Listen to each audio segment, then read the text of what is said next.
ধনী লোকটি হাসল, কিন্তু কয়েক মুহূর্ত পরেই বুঝল দানের শক্তি। আসসালামু আলাইকুম। আমার আজকের গল্প গরিব বৃদ্ধা। তো চলুন শোনা যাক গল্পটি।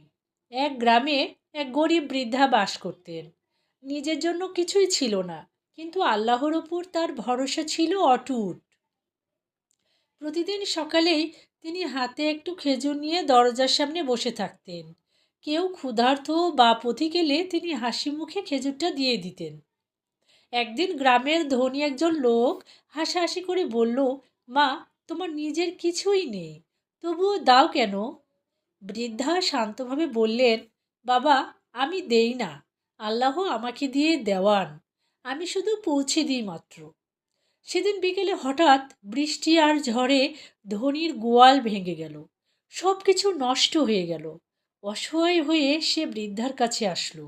বৃদ্ধা তাকে আর আশ্বস্ত করে বললেন, দুনিয়ার সম্পদ থাকবে না, কিন্তু আল্লাহর রহমত থাকলে মানুষ কখনো একা হয় না। তার কথায় ধনির মন নরম হলো। সে বুঝল, আল্লাহর কাছে দান করলে তা কখনোই কমে না, বরং বিপদের দিনে সেই দানই ঢাল হয়ে দাঁড়ায়। এ গল্প থেকে আমরা শিখলাম, অহংকার নয়, বিনয় মানুষকে রক্ষা করে। আরও শিখলাম, সবচেয়ে বড় ভরসা আল্লাহর উপর তাওয়াক্কুল করা। সকলকে অনেক ধন্যবাদ।